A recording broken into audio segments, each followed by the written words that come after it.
ಎಲ್ರಿಗೂ ನಮಸ್ಕಾರ. ನಾವು ಇವತ್ತು ಬಂದಿರುವ ಉದ್ದೇಶ ಏನು ಅಂತೇಳಿದರೆ, ಕೇರಳ ಸರ್ಕಾರ ಏನು ಒಂದು ಮಲಯಾಳಂ ಲ್ಯಾಂಗ್ವೇಜ್ ಬಿಲ್ ಎಂಬ ಒಂದು ಮಸೂದೆಯನ್ನು ಹೊರತಂದಿದೆ. ಇದು ನಿಜವಾಗಲೂ ಕೂಡ ಕಾಸರಗೋಡು ಜಿಲ್ಲೆಯಲ್ಲಿರುವ ಕನ್ನಡಿಗರಿಗೆ ಇದೊಂದು ಮಾರಕ ಅಂತೇಳಿ ನಾನು ಹೇಳ್ತಾ ಇದ್ದೇನೆ. ಕೇರಳದಲ್ಲಿ ಮಲಯಾಳಂ ಭಾಷೆ ಆದರೂ ಕೂಡ ನಮ್ಮ ನೆರೆಯ ಜಿಲ್ಲೆಯಾದಂಥ ಕಾಸರಗೋಡಿನಲ್ಲಿ ಸಪ್ತ ಭಾಷಾ ಸಂಗಮ ಭೂಮಿ ಅಂತ ನಾವು ಹೇಳ್ತೇವೆ. ಕಾಸರಗೋಡು ಜಿಲ್ಲೆಯಲ್ಲಿ ನಮಗೆ ಮಲಯಾಳಂ ಜೊತೆಗೆ ಇದು ಕನ್ನಡದ ಒಂದು ಯಕ್ಷಗಾನ ಇರ್ಬೋದು, ಅದೇ ರೀತಿ ದೈವಾರಾಧನೆ ಇರ್ಬೋದು, ಅದೇ ರೀತಿ ಹಲವಾರು ಕವಿಗಳನ್ನು ಕೊಟ್ಟಿರುವಂಥ ಊರು ಕಾಸರಗೋಡು ಜಿಲ್ಲೆ. ಈ ಒಂದು ಸಂದರ್ಭದಲ್ಲಿ ಅತಿ ಹೆಚ್ಚು ಕನ್ನಡಿಗರು ಇರುವಂಥ ಒಂದು ಊರು ಕೂಡ ಕಾಸರಗೋಡು ಜಿಲ್ಲೆ. ಈ ಕಾಸರಗೋಡು ಜಿಲ್ಲೆ ಎಂಬುದು ನಮ್ಮ ಕರ್ನಾಟಕದ ಹೋಲಿಸಿದರೆ ಬ್ರಿಟಿಷರ ಕಾಲದಲ್ಲಿಯೇ ಇದೊಂದು ಮೆಡ್ರಾಸ್ ಪ್ರಾಂತ್ಯ ಇರುವಾಗ ಇದು ನಮ್ಮ ಕರ್ನಾಟಕದ ಒಂದು ಅವಿಭಾಜ್ಯ ಅಂಗವಾಗಿತ್ತು ಕಾಸರಗೋಡು ಜಿಲ್ಲೆ. ನಂತರ ದಿನಗಳಲ್ಲಿ ಬೆಳಗಾವಿಯನ್ನು ನಾವು ಮುಂಬೈಯಿಂದ ಅವರು ಬಿಟ್ಟುಕೊಡುವಂಥ ಸಂದರ್ಭದಲ್ಲಿ ಕೇರಳ ಕೂಡ ಒಂದು ಆಗ್ರಹವನ್ನು ಮಾಡಿತ್ತು. ಏನಂತ ಹೇಳಿದರೆ, ಗುಡಲ್ಲೂರು ನಮಗೆ ಕೊಡಿ ಅಂತೇಳಿ ತಮಿಳುನಾಡಿನಿಂದ. ಆ ಸಂದರ್ಭದಲ್ಲಿ ಹಲವಾರು ಚರ್ಚೆಗಳು ಸಂಭವಿಸಿ 1967ರಲ್ಲಿ ಕಾಸರಗೋಡು ಜಿಲ್ಲೆಗೆ ಅಲ್ಲ, ಇದು ಮಹಾಜನ್ ವರದಿಯಲ್ಲಿ ಇದು ಒಂದು ವರದಿಯನ್ನು ಅವರು ಇದು ಮಾಡಿ ಹಲವಾರು ರಾಜಕೀಯ ಪ್ರೇರಿತ ಕೂಡ ನಡೆದಿದೆ ಆ ಸಂದರ್ಭದಲ್ಲಿ. ಅಂತಹ ಸಂದರ್ಭದಲ್ಲಿ ಏನಾಗಿದೆ ಅಂತ ಹೇಳಿದರೆ, ನಮ್ಮ ಕಾಸರಗೋಡು ಜಿಲ್ಲೆಯನ್ನು ಕೇರಳಕ್ಕೆ ಸೇರಿಸಿದರು. ನಂತರ ದಿನಗಳಲ್ಲಿ ಹಲವಾರು ಹೋರಾಟಗಳು ಕೂಡ ನಡೆದಿದೆ. ಆದರೆ ಯಾರು ಕೂಡ ಮತ್ತೆ ಮುಂದೆ ಬಂದಿಲ್ಲ. ಆ ಹೋರಾಟ ಅದೇ ಮುಂದುವರಿಲಿಲ್ಲ ಆ ಹೋರಾಟ. ನಂತರ ದಿನಗಳಲ್ಲಿ ಏನಾಗಿದೆ ಅಂತ ಹೇಳಿದರೆ, ಕಾಸರಗೋಡು ಜಿಲ್ಲೆ ಸಾಧಾರಣ ಇಲ್ಲಿನ ಕಾನೂನಿದೆ, ಪ್ರಜಾಪ್ರಭುತ್ವದಲ್ಲಿ ನಮ್ಮ ಸಂವಿಧಾನದಲ್ಲಿ ಒಂದು ಕಾನೂನಿದೆ, 15% ಹೆಚ್ಚು ಮಾತನಾಡುವ ಜನರಿದ್ದರೆ ಅವರಿಗೆ ಆಯಾ ಭಾಷೆಯಲ್ಲಿ ಶಿಕ್ಷಣ ಕೊಡಬೇಕು ಅಂತೇಳಿ, ಅಂಥ ಸಂದರ್ಭದಲ್ಲಿ ಕಾಸರಗೋಡು ಜಿಲ್ಲೆಯಲ್ಲಿ ಕೂಡ ಕೇರಳ ಮಲಯಾಳಂ ಭಾಷೆಯೊಂದಿಗೆ ಕನ್ನಡದಲ್ಲಿ ಕೂಡ ಶಿಕ್ಷಣವನ್ನು ಕೊಡ್ತಾ ಇದ್ದಾರೆ. ಹಲವಾರು ಜಾಗ, ಮಂಜೇಶ್ವರ ಇರ್ಬೋದು, ಕುಂಬಳೆ ಇರ್ಬೋದು, ಕಾಸರಗೋಡು ಇರ್ಬೋದು, ಹಲವಾರು ಜಾಗಗಳಲ್ಲಿ ಏನು ಮಾಡ್ತಾ ಇದ್ದಾರೆ ಅಂತೇಳಿ ಮಲಯಾಳಂ ಮೀಡಿಯಂನೊಟ್ಟಿಗೆ ಕನ್ನಡ ಮೀಡಿಯಂ ಕೂಡ ಕಲಿಸ್ತಾ ಇದ್ದಾರೆ. ಕಳೆದ 1 ವರ್ಷಗಳಿಂದ ಈಚೆ ಏನಾಗ್ತಾ ಇದೆ ಅಂತೇಳಿದರೆ, ಸರ್ಕಾರಿ ಕನ್ನಡ ಶಾಲೆಗಳಲ್ಲಿ ಶಿಕ್ಷಕರನ್ನು ಕೊಡ್ತಾ ಇಲ್ಲ, ಮಲಯಾಳಂ ಶಿಕ್ಷಕರನ್ನು ಕೊಡ್ತಾ ಇದ್ದಾರೆ. ಅಂತಹ ಸಂದರ್ಭದಲ್ಲಿ ಏನಾಗ್ತದೆ ಅಂತೇಳಿದರೆ, ಮಕ್ಕಳಿಗೆ ಕನ್ನಡ ಗೊತ್ತಾಗೋದಿಲ್ಲ, ಅವರು ಮಲಯಾಳಂ ಪಾಠ ಮಾಡೋ ಟೀಚರ್ಗೆ ಕನ್ನಡ ಗೊತ್ತಾಗೋದಿಲ್ಲ. ಇಂತಹ ಸಂದರ್ಭದಲ್ಲಿ ಕನ್ನಡ ಕಲಿಯುವವರಿಗೆ ತೊಂದರೆ ಆಗ್ತಾ ಇದೆ. ಒಂದು ಬಹಳ ವಿಷಯ ಅದು.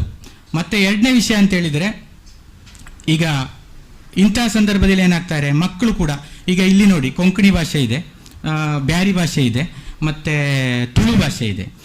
ಇಂಥ ಸಂದರ್ಭದಲ್ಲಿ ಇವರು ಬೇರೆ ಬೇರೆ ಮಾಡಿಕೊಂಡು, ಕನ್ನಡ ಮಾತ್ರ ಅಲ್ಲ ಅಂತೇಳಿ ಈ ಭಾಷೆಯನ್ನು ಕೂಡ ಬೇರೆ ಬೇರೆ ಮಾಡಿಕೊಂಡು ಕನ್ನಡ ಭಾಷೆ ಮಾತಾಡುವವರ ಸಂಖ್ಯೆಯನ್ನು ಕಮ್ಮಿ ಮಾಡ್ತಾ ಇದ್ದಾರೆ. ಈ ಕಮ್ಮಿ ಮಾಡುವಾಗ ಏನಾಗ್ತದೆ, ಆ ಭಾಷೆಗೆ ಅಷ್ಟು ಪ್ರಾಮುಖ್ಯತೆ ಸಿಗುವುದಿಲ್ಲ ಕನ್ನಡ ಭಾಷೆಗೆ. ಈಗ ಓದುವಾಗ ನಾವೆಲ್ಲರೂ ಓದುವುದು ಯಾವುದು? ಕನ್ನಡ ಭಾಷೆ. ಇಲ್ಲಿ ಪತ್ರಿಕೆ ಓದುವುದಿದ್ರೂ ಕೂಡ ಯಾವುದಾದ್ರೂ ವಿಜಯ ಕರ್ನಾಟಕ ಇರ್ಬೋದು, ಉದಯವಾಣಿ ಇರ್ಬೋದು, ಬಹಳ ದೊಡ್ಡ ಪತ್ರಿಕೆಗಳಿಗೆ ಏನು ಮಾಡ್ತಾರೆ, ಕನ್ನಡ ಭಾಷೆ ಓದುವುದು. ಕೊಂಕಣಿ ಅಂತೇಳಿ ಕೊಂಕಣಿ ಭಾಷೆ ಓದುವುದಿಲ್ಲ ಯಾವ ಪತ್ರಿಕೆ ಕೂಡ. ಅಂತಹ ಸಂದರ್ಭದಲ್ಲಿ ಏನು ಮಾಡ್ತಾರೆ, ಕನ್ನಡಕ್ಕೆ ಪ್ರಾಮುಖ್ಯತೆ ಸಿಗ್ತದೆ.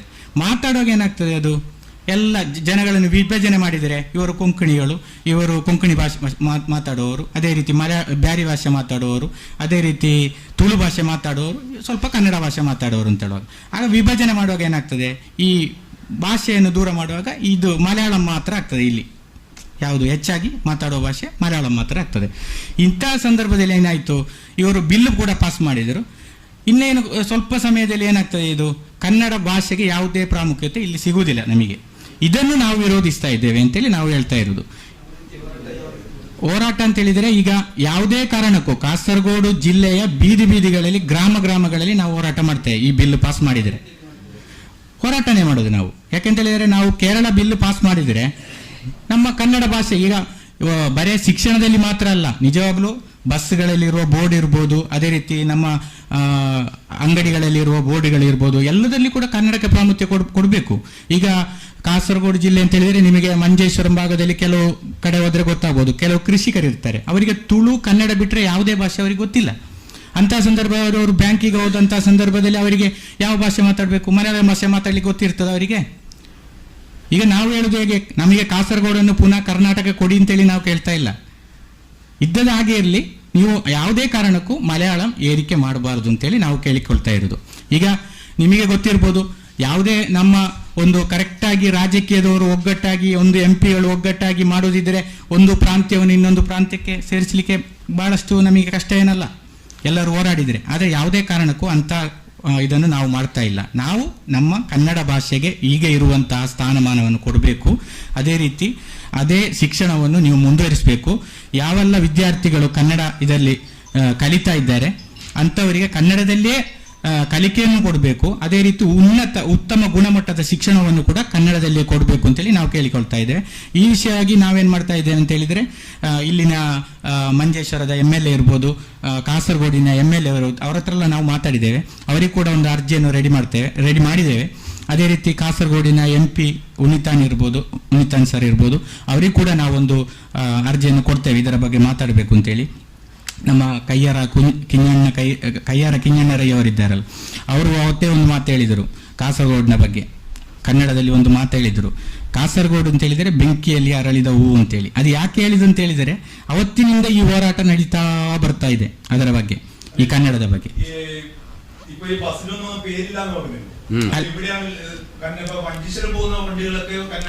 പക്ഷേ അത് കർണാടകത്തിൽ തന്നെ ഉണ്ടല്ലോ. മെഡ്രാസ് കാലത്ത് തൊട്ട്, മെഡ്രാസ് ആഡളിതത്തിന്റെ കാലത്ത് തൊട്ട് അത് അവിടെ തന്നെ ഉണ്ട്. കർണാടക കേരളത്തിൽ എപ്പോഴും ഇല്ലായിരുന്നു. അല്ലല്ല അല്ലല്ല ഭാഷാ അടിസ്ഥാനത്തിൽ സ്റ്റേറ്റുകൾ ഉണ്ടായപ്പോ താലൂക്കുകളെ പരിഗണിച്ച് ആ താലൂക്കുകളിൽ ഏറ്റവും കൂടുതൽ ഭാഷ ഏതാണോ ആ താലൂക്ക് അതായത് സംസ്ഥാനത്ത് ഉൾപ്പെടും. കന്യാകുമാരി അങ്ങനെയാണ് തമിഴ്നാട്ടിലേക്ക് പോയത്. പിന്നെ ഈ താലൂക്ക് കേരളത്തിലേക്ക് വന്നതാണ്. ಬೆಳೆಸಿ ಅಭಿಯಾನ ಅಂತೇಳಿ ನಾವು ಇಡೀ ರಾಜ್ಯಾದ್ಯಂತ ಮಾಡ್ತಾ ಇದ್ದೇವೆ 31 ಜಿಲ್ಲೆಯಲ್ಲಿ. ಈಗ ಅದರ ಬಗ್ಗೆ ನಾವು ಒಂದು ಪ್ರೆಸ್ ಮೀಟ್ ಕರೆಯೋಣ ಅಂತೇಳಿ. ಪ್ರಾಮುಖ್ಯ ವಿಷಯ ಏನಂತೇಳಿದರೆ, ಕೇರಳದ ಮಲಯಾಳಂ ಲ್ಯಾಂಗ್ವೇಜ್ ಬಿಲ್ ಅಂತೇಳಿ ಏನೋ ಪಾಸ್ ಮಾಡಿದ್ದಾರೆ. ಅದರ ವಿರುದ್ಧವಾಗಿ ಇವತ್ತು ನಾವು ಪತ್ರಿಕಾ ಸಮ್ಮೇಳನ ಮಾಡ್ತಾ ಇರೋದು. ಅದಕ್ಕೆ ಕನ್ನಡದಲ್ಲಿ ಮಾತಾಡಿದರೆ ಅರ್ಥ ಆಗ್ಬೋದಲ್ಲ ಎಲ್ರಿಗೂ? ಹೇಳುವ പറയാം നമുക്ക്. പക്ഷേ ಅದು ಕೊಡುವ, ನಿಮಗೆ ಕೊಡ್ತೀವಿ. ಈಗ ವಾಟ್ಸಪ್ಪಲ್ಲಿ ಎಲ್ರಿಗೂ ಕಳಿಸ್ಕೊಡುವ. ಅದು ಕನ್ನಡ ಇದು ಗೊತ್ತಿಲ್ಲ ಅಂತ ಹೇಳಿದರೆ ಹಾಗೆ ನಾವು ಇಂಗ್ಲೀಷಲ್ಲಿ ಕನ್ವರ್ಟ್ ಮಾಡಿ ಕೊಡುವ ಅಂತ. ಯಾರಿಗಾದ್ರೂ ಒಬ್ಬರಿಗೆ ಗಿರೀಶ್ ಸರ್ ಅವರು ಹೇಳಿದರು, ಯಾರಿಗಾದ್ರೂ ಒಬ್ರಿಗೆ ಕಳಿಸಿದರೆ ತಗೊಳ್ತೀವಿ ಅಂತ. ಸಪ್ತಭಾಷಾ ಸಂಗಮ ಭೂಮಿಯಾಗಿರುವಂಥ ಈ ಒಂದು ಕಾಸರಗೋಡು ಪ್ರದೇಶದಲ್ಲಿರುವಂಥ ವಿದ್ಯಾರ್ಥಿಗಳಿಗೆ ಕನ್ನಡ ಈಗ ವಿದ್ಯಾರ್ಥಿಗಳು ಕಲಿತಾ ಇದ್ದಾರೆ. ಅವರಿಗೆ ಯಾವುದೇ ರೀತಿ ಒಂದು ಮಲಯಾಳಂ ಹೇರಿಕೆ ಮಾಡುವುದರಿಂದ ಅದೆಷ್ಟೋ ವಿದ್ಯಾರ್ಥಿಗಳ ಭವಿಷ್ಯಕ್ಕೆ ತೊಂದರೆ ಆಗ್ತಾ ಇದೆ. ಈ ಒಂದು ನಿಟ್ಟಿನಲ್ಲಿ ಕನ್ನಡ ಶಾಲೆ ಉಳಿಸಿ ಬೆಳೆಸಿ ಅಭಿಯಾನದ ಸಂಸ್ಥಾಪಕರಾಗಿರುವ ಉನೇಶ್ ಪೆರಾಜೆ ಅವರು ನಮ್ಮ ಇವತ್ತಿನ ಈ ಪತ್ರಿಕಾ ಸಮ್ಮೇಳನದಲ್ಲಿ ಭಾಗವಹಿಸ್ತಾ ಇದ್ದಾರೆ. ಅವರನ್ನು ಆತ್ಮೀಯದಿಂದ ಉನೇಶ್ ಪೆರಾಜೆ ಅವರು ಸಂಸ್ಥಾಪಕರು, ಅಧ್ಯಕ್ಷರು, ರಾಜ್ಯಾಧ್ಯಕ್ಷರು. ಕನ್ನಡ ಶಾಲೆ ಉಳಿಸಿ ಬೆಳೆಸಿ ಅಭಿಯಾನ ಸಂಸ್ಥೆ ಹೆಸರು, ಸಂಘಟನೆ ಹೆಸರಾಗಿ ಕರ್ನಾಟಕ ರಾಜ್ಯ ಕನ್ನಡ ಶಾಲೆ ಉಳಿಸಿ ಬೆಳೆಸಿ ಅಭಿಯಾನ. ಎಲ್ಲ ಗಡಿ ಭಾಗದಲ್ಲಿ ಸಮಸ್ಯೆಗಳಾಗ್ತಾ ಇರ್ತದೆ, ಶಾಲೆಗಳು ಮುಚ್ತಾ ಇರ್ತದೆ. ನಮ್ಮ ಕಡೆ ಹೋದರೆ അതെ, ഒരു പുതിയ തട്ടിപ്പ് ഇറങ്ങിയിട്ടുണ്ട്. ഗൂഗിൾ പേ, ഫോൺ പേ, UPI അക്കൗണ്ടുകൾ വഴി നിങ്ങൾക്ക് പണം അയച്ചു തരികയും ശേഷം അത് തിരിച്ചയക്കാൻ ഒരു QR കോഡ് നിങ്ങൾക്ക് അയച്ചു തരികയും ചെയ്യും. QR കോഡിൽ നമുക്കവർ അയച്ചു തന്ന തുകയേക്കാൾ വലിയ തുകയായിരിക്കാം അവർ സെറ്റ് ചെയ്തിട്ടുണ്ടാവുക. ശ്രദ്ധിക്കാതെ നമ്മൾ QR കോഡ് സ്കാൻ ചെയ്ത് പണം അയക്കുകയാണെങ്കിൽ നമുക്ക് വലിയ തുക നഷ്ടമാകും. ഇത്തരത്തിൽ അപരിചിതർ പണം മാറി അയച്ചു എന്ന് പറഞ്ഞ് നിങ്ങളെ ബന്ധപ്പെട്ടാൽ ഒരു കാരണവശാലും പണം അവർക്ക് തിരിച്ചയക്കാൻ ശ്രമിക്കരുത്. അവരോട് NPCI വഴി കംപ്ലൈൻറ്റ് രജിസ്റ്റർ ചെയ്യാൻ പറയുക. ഇനി നിങ്ങളാണ് ഇത്തരത്തിൽ പണം മാറി അയച്ചതെങ്കിൽ നിങ്ങൾക്കും NPCI വഴി കംപ്ലൈൻറ്റ് രജിസ്റ്റർ ചെയ്യാവുന്നതാണ്. ഇതിനായി NPCI എന്ന വെബ്സൈറ്റിൽ കയറി കൺസ്യൂമർ എന്ന ഓപ്ഷനിലെ UPI കംപ്ലൈൻറ്റ് ക്ലിക്ക് ചെയ്യുക. ശേഷം കംപ്ലൈൻറ്റിലെ ട്രാൻസാക്ഷൻ എന്ന ഓപ്ഷനിൽ മുഴുവൻ വിവരങ്ങളും നൽകി സബ്മിറ്റ് ചെയ്യുക. തുടർന്ന് NPCI അതോറിറ്റി നിങ്ങളെ ബന്ധപ്പെടുന്നതായിരിക്കും.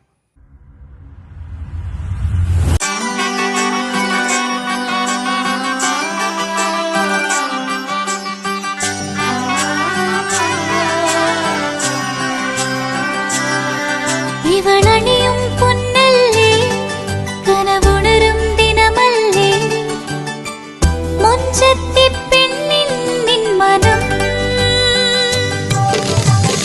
പെണ്ണഴകിനു മിഴിവേകി എന്നെന്നും നിന്നില്ലേ മാറ്റേറും പൊന്നിൻ താരമേ.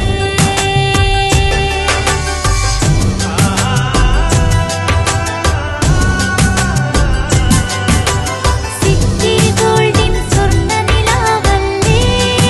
City golden diamonds. Mariyam body ലോഷന് വെല്ലുന്ന ഒരു ലോഷൻ നമ്മുടെ കയ്യിലെത്തിയിട്ടുണ്ട്. അൽ ഫലാജ് പെർഫ്യൂം ഇൻഡസ്ട്രി എന്നുള്ള ബ്രാൻഡിന്റെ മുസ്കാൻ എന്ന് പറഞ്ഞിട്ടുള്ള ഒരു ബോഡി ലോഷൻ ആണ്. ഇതിന്റെ ബോക്സും കാര്യങ്ങളൊക്കെ ഇതാ ഈ രൂപത്തിലാണ്. നല്ലൊരു ഗിഫ്റ്റിംഗ് പ്രസന്റേഷനും കാര്യങ്ങളൊക്കെ കൊടുത്തിട്ടുണ്ട്. ഇവിടെ നല്ലൊരു മുസ്കാൻ എന്ന അറബിയിൽ കാലിഗ്രഫിയും കാര്യങ്ങളൊക്കെ കൊടുത്തിട്ടുണ്ട്. നല്ല ബ്യൂട്ടിഫുൾ ആയിട്ടുള്ള പ്രസന്റേഷൻ കേട്ടോ. ജസ്റ്റ് ഓപ്പൺ ചെയ്തുതരാം. ഈ രൂപത്തിലായിരിക്കും ഇതിന്റെ ഓപ്പണിംഗും പ്രസന്റേഷനും വരുന്നത്. ഇതാണ് മുസ്കാൻ എന്ന് പറഞ്ഞിട്ടുള്ള ബോഡി ലോഷൻ. എന്റെ മോനെ ഇതിന്റെ സ്മെല്ല് സ്നിഫ് ചെയ്യുന്ന വേണം, വേറെ ലെവൽ സ്മെല്ല്. കാരണം മറിയം ബോഡി ലോഷൻ വർഷങ്ങളായിട്ട് ഞാൻ യൂസ് ചെയ്തുകൊണ്ടിരിക്കുന്ന ഒരു ബോഡി ലോഷൻ ആയിരുന്നു. പക്ഷേ മുസ്കാൻ കിട്ടിയതിന് ശേഷം മറിയം ബോഡി ലോഷൻ ഒന്നുമല്ല ചെയ്യുന്ന ഓൾമോസ്റ്റ് ഒരു 99.9% പേരും ഈ ഒരു ഫ്രാഗ്രൻസ് ഇഷ്ടപ്പെടും. കാരണം നല്ലൊരു സ്വീറ്റ് ആയിട്ടുള്ള floral, fruity, vanilla, creamy, candy, milky സ്മെല്ലാണ് മുസ്കാനിൽ വരുന്നത്. വേറെ ലെവൽ സാധനം. ട്രൈ ചെയ്ത് നോക്കി, ഏതായാലും ഡിസപ്പോയിന്റഡ് ആവില്ല. മറിയത്തിനെ കാട്ടിയും അത്യാവശ്യം നല്ല ലാസ്റ്റിംഗ് കിട്ടുന്നുണ്ട്. ഇത് നിങ്ങൾ GCCയിലൊക്കെ കുളിച്ച് കഴിഞ്ഞ ശേഷം നെക്കിലൊക്കെ അപ്ലൈ ചെയ്യുന്നുണ്ട്.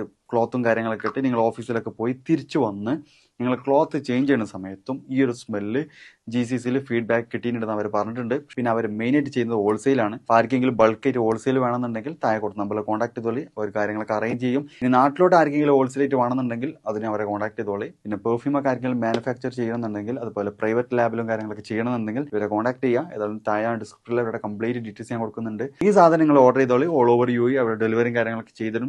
വീടായാലും ഇൻഡസ്ട്രിയിലായാലും ബിസിനസ്, വിദ്യാഭ്യാസ സ്ഥാപനങ്ങളോ മതപരമായ സ്ഥാപനങ്ങളോ ആണെങ്കിലും വയറിംഗ് വർക്കുകൾ, HT, LT കണക്ഷൻ എന്നിവയ്ക്ക് ഗവൺമെന്റ് ലൈസൻസ്ഡ് ഇലക്ട്രിക്കൽ കോൺട്രാക്ടറായ പള്ളങ്ങോട് ഇലക്ട്രിക്കൽ വർക്സിനെ തന്നെ ഏൽപ്പിക്കണം. പണി കമ്മിറ്റ് ചെയ്ത സമയത്ത് തന്നെ തീർത്തു തരും. കൂടാതെ നിങ്ങളുടെ സ്ഥാപനത്തിൽ അനുമതിയില്ലാതെ ജനറേറ്റർ സ്ഥാപിച്ചിട്ടുണ്ടെങ്കിൽ പള്ളങ്ങോട് ഇലക്ട്രിക്കൽ വർക്സിനെ ഏൽപ്പിച്ചോളൂ. എല്ലാവിധ പേപ്പർ വർക്കുകൾ സഹിതം ഉത്തരവാദിത്തത്തോടെ തന്നെ വർക്ക് പൂർത്തിയാക്കാം. കോൺടാക്ട് ചെയ്യൂ 9496 200 200 9497 500 600.